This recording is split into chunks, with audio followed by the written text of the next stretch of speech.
What's good, everybody? It's your boy Captain Hunter from Captain Hunter's Podcast. It's your boy, who else am I? Big L PhD, and it's your boy Dr. L. So I originally started off as Captain Hunter's Podcast, and then I kind of morphed into other things. So it's all me. It's all what's going on. So also what I got going on is I have another podcast called Dr. L's Podcast, where I talk about self-improvement and talk about relationships and things along those lines. So recently, it's kind of been hijacked by ladies that want to hear a man's opinion about what's going on. So I try to give a man's opinion and perspective, and that is called Dr. L's Podcast. It was Big L PhD, but I changed the name of it to Dr. L's Podcast in case you were wondering. All right, so we're going to jump into it today. So I was listening to someone who I really appreciate, and that's BGS Ibmore, and I was listening to him. And he asked me if I had any comments about the recent events, in particular, what we're going to cover tonight. And that is the shooting. I presume that he meant the shooting of the CEO and the not guilty verdict found by Daniel Penny. So we're going to cover those two topics for tonight. So let's see. We're going to start off. We're going to start this video off with a video that's pretty old now. It's 10 years old, by YouTube streets, algorithms and all that. And as you can see, if you can't see it here, I'll make it a little bit bigger. It's called Beware Fellow Plutocrats. The Pitchforks Are Coming. And this is by Nick Hanauer. This is a billionaire, and he has given a prophetic idea that if we don't get this thing under control, that we as a society are going to be doomed. And in particular, he as a society is going to be doomed. And this is a TED Talk. A TED Talk, right, where they talk about academic stuff and all this kind of stuff. So this is him talking about what he predicts is going to happen. This is 10 years old. If you can see it here, you can see it's a TED Talk, and you can see again, it's Beware Fellow Plutocrats. The Pitchforks Are Coming by Nick Hanauer. So we are going to cover this tonight. We're going to start off with this. So here we go. We're going to listen just to a little bit of what he has to say. Know me, but I am one of those 0.01 percenters that you hear about and read about, and I am by any reasonable definition a plutocrat. And tonight, what I would like to do is speak directly to other plutocrats, to my people, because it feels like it's time for us all to have a chat. Like most plutocrats, I too am a proud and unapologetic capitalist. I have founded, co-founded, or funded over 30 companies across a range of industries. I was the first non-family investor in Amazon.com. I co-founded a company called The Quantive that we sold to Microsoft for $6.4 billion. My friends and I, we own a bank. I tell you this, unbelievable, right? I tell you this to show that my life is like most plutocrats. I have a broad perspective on capitalism and business, and I've been rewarded obscenely for that with a life that most of y'all can't even imagine. Multiple homes, a yacht, my own plane, etc., etc., etc. But let's be honest, I am not the smartest person you've ever met. I am certainly not the hardest working. I was a mediocre student. I'm not technical at all. I can't write a word of code. Truly, my success is the consequence of spectacular luck, of birth, of circumstance, and of timing. But I am actually pretty good at a couple of things. One, I have an unusually high tolerance for risk. And the other is I have a good sense, a good intuition about what will happen in the future. And I think that intuition about the future is the essence of good entrepreneurship. So what do I see in our future today, you ask? I see pitchforks, as in angry mobs with pitchforks. Because people like us plutocrats, while people like us plutocrats are living beyond the dreams of avarice, the other 99% of our fellow citizens are falling farther and farther behind. In 1980, the top 1% of Americans shared about 8% of national wealth, while the bottom 50% of Americans shared 18%. 30 years later, today, the top 1% shares over 20% of national wealth, while the bottom 50% of Americans share 12 or 13. If the trend continues... I got to pause here. I got to apologize. I'm at a different location, so there's I'm actually on the road traveling right now, and so if you hear some cars driving by, it's nothing I can do about that. So we'll continue on with. I just want to give that apology. So here we go. The top 1% will share over 30% of national wealth in another 30 years, while the bottom 50% of Americans will share just 6. You see, the problem isn't that we have some inequality. Some inequality is necessary for a high-functioning capitalist democracy. The problem is He's that not wrong about inequality is at historic highs today, and it's getting worse every day. He's not wrong about that. At least he's spilling the beans here. Remember, this is 10 years ago. This is 10 years ago. And if wealth, power, and income continue to concentrate at the very tippy top, our society will change from a capitalist democracy to a neo-feudalist rentier society like 18th century France. That was, France before the revolution and the mobs with the pitchforks. So I have a message for my fellow plutocrats and zillionaires, and for anyone who lives in a gated bubble world. Wake up. Wake up. It cannot last. Because if we do not do something to fix the glaring economic inequities in our society, the pitchforks will come for us. For no free and open society can long sustain this kind of rising economic inequality. It has never happened. There are no examples. You show me a highly unequal society, and I will show you a police state or an uprising. The pitchforks will come for us if we do not address this. It's not a matter of if, it's when. Okay, I'm going to pause it right there. You guys can go over there and check out his the rest of his talk there and all that. So he said it, and I remember I'm no historian concerning all the different societies and all that, but I do remember I was reading something. I think it was about the Chinese culture, and there was one of the dynasties were living so vast that they had this big barge, and I could be messing this up. So this is just going off of memory. And they were on a big barge, and they could see the peasants on the countryside, um, doing whatever they're doing, raking, hoeing, planting seeds, whatever they were doing, and they could see the peasants could see them, and they were so opulent, and those on the barge as they were going down, they were so opulent that they were just throwing things overboard, throwing food overboard. They were just so stuffed and just so full, they're just throwing it overboard and letting the fish and whatever else is in the river eat the food. And of course, the peasants, if I'm remembering correctly, the peasants swam out there and took over. So this is what he's talking about. This type of thing that he's talking about. So what does this have to do with what we're talking about tonight? So I was asked about this particular case, and that is this guy right here. Um, uh, let's see. I'll put it over here. Actually, where do I want this? Yeah, I'll put it back over here. All right. So I was asked about this. Yeah, make sure you guys can see this here. Excuse me. Um, Using a different program tonight. Usually I stream with OBS or I record with OBS, but tonight I'm going to do something a little bit different here. All right, so you guys can see it. Okay, so I'm going to read this story here, and this is what this guy's talking about here. This guy is talking about, and remember, this is 10 years ago that he gave this talk, this presentation, right? Suspect in the killing of United Healthcare CEO struggles, shouts out when entering the courthouse. So what is this about, right? This guy, we're seeing inequality like never before. Well, you can't say in human history, but it's growing, it's becoming bad, and these CEOs, people are struggling with healthcare. I was actually going to do on my other channel, and I'm still planning to do it.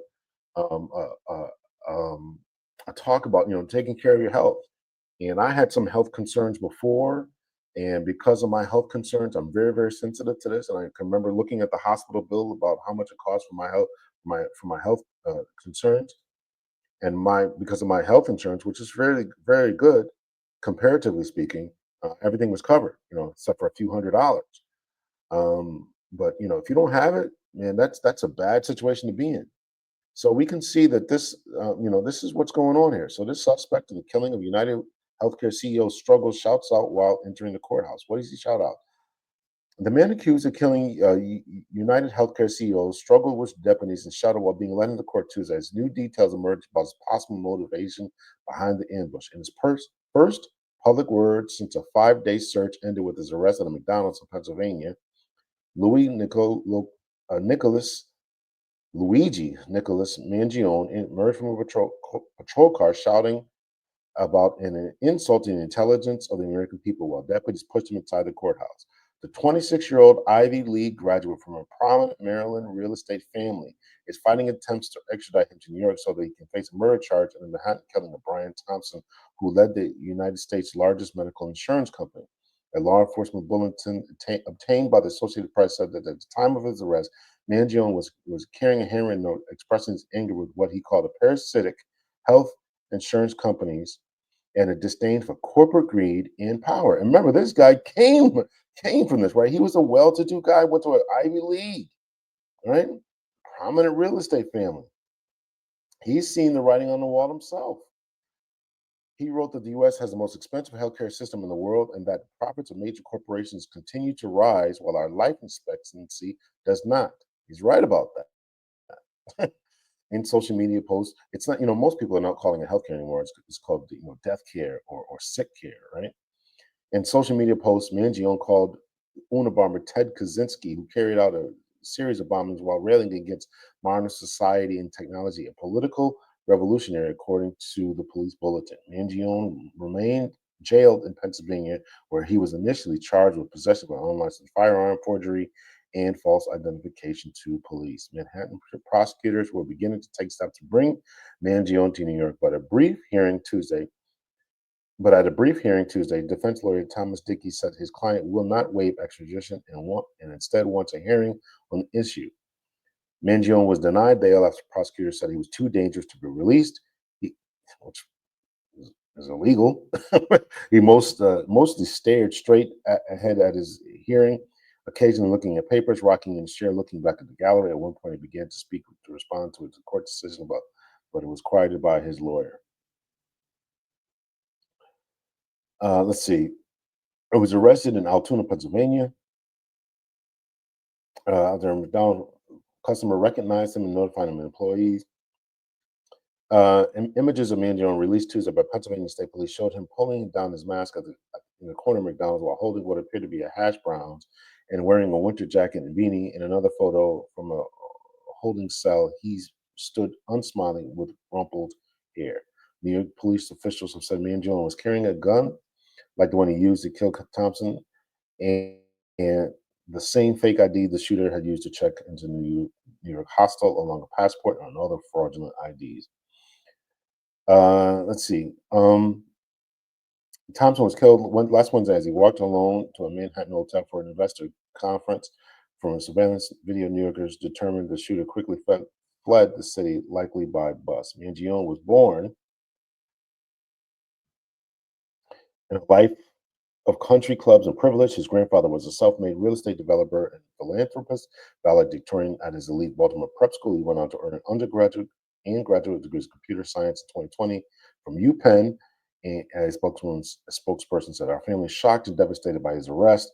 Yada yada yada. I'm not going to bore you with all that, but my point is that this guy Mangione and what's his name there, Hanauer, understand that this system cannot be sustained. It cannot be sustained, and as long as people are refusing to, to listen to, uh, the items, the things, the frustrations that people are saying, it's going to continue on. So that's my thoughts about that. Right? Listen, I'm not celebrating the death of anyone, but this is a big deal. This is a big deal. What's going on in this country, considering the the plight of the average citizen who is struggling to pay for groceries, who is struggling to pay their rent, who is thinking about renting out parts of their homes, can't get their cars fixed, can't put gas in their car, can't put groceries on their table, can't struggling to live the type of life that these two men lived. And you can't, after a while, you can't um, after a while, you can't blame these people. You can't blame these people for wanting some type of justice. And so, listen, I just think that that's where we're at now. Enter the next story and final story for tonight, and that will be the situation with Penny. After acquittal in subway chokehold trial, Daniel Penny said he was vulnerable in the encounter. After being acquitted of homicide, the military veteran who choked a volatile mentally ill man on the New York subway told an interviewer he put himself in a vulnerable, very vulnerable position, but felt compelled to act. Now, here's a guy who was a military veteran um, who had done his time and served his country, probably came from a middle to lower class, or maybe even upper middle class family, joined the military to make something of himself.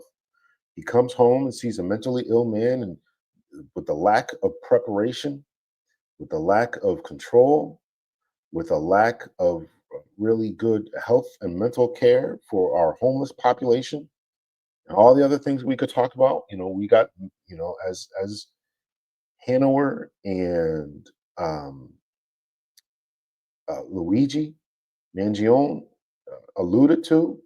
We are some people are living better while other people are just living worse. And this is a problem that they are seeing. This is a problem that they are dealing with, and they can see how the lower half, or as Hanauer said, fellow citizens. I'm actually shocked that he acknowledged them as citizens. It'll t- I'll take a million court appearances of people calling me names and people hating me just to keep one of those people from getting hurt or killed, Daniel Petty told Fox News. Meanwhile, scores of New Yorkers protested the trial outcome, holding signs and chanting Jordan Neely's name in a Manhattan Square Tuesday evening. Yes, he was acting erratically, but personally, I don't believe that being mentally unwell and being homeless is a crime worthy of death, said one of the organizers, Sean Blackman.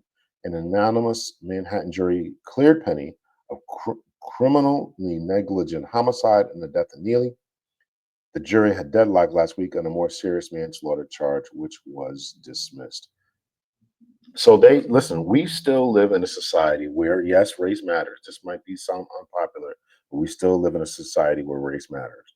And an even bigger thing that matters is people want to be able to move freely and on their routes to wherever they're going to. So whether you're taking the bus or getting on a train or getting on the subway, they want to be able to deal with that. Yes, they don't want to see. I'm telling you this as a former police officer. People don't want to see homeless people in their way. They don't like it. They don't want them arrested. They want them to go away. They want them to get the help. They have all these different thoughts going on in their minds. They want them to get help. They want them to seek treatment, get over their drug addictions, alcohol addictions. They want them to deal with. They want them to deal with. Get something to eat, get cleaned up, but they don't want to see them in their path.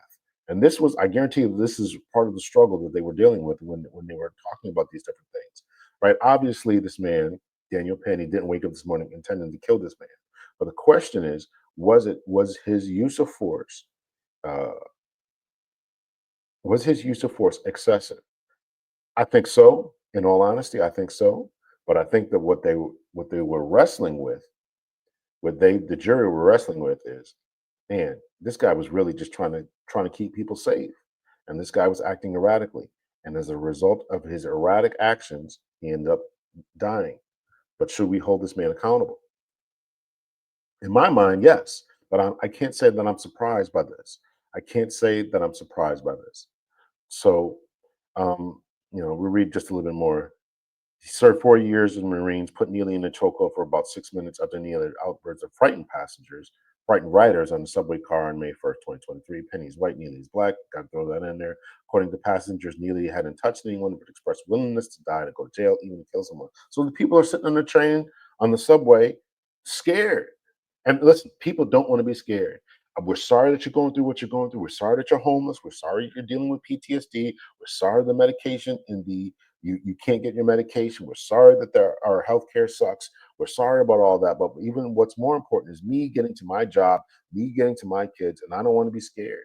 I don't want trash in front of my streets. I don't want to see you guys when I'm walking around, and I don't want to be scared. I want to be able to walk the streets. This is the dilemma that we're going to deal with. The former street performer was homeless, had schizophrenia, had synthetic marijuana in his system, and had been convicted of assaulting people at subway stations. So whether this was information was well, probably the marijuana and schizophrenia in a system and a history of schizophrenia was more than likely brought up at trial. Don't get into me on about the comments here. I get paid to review this kind of stuff. So you want me to know more? I'm just reviewing what's in the newspapers here.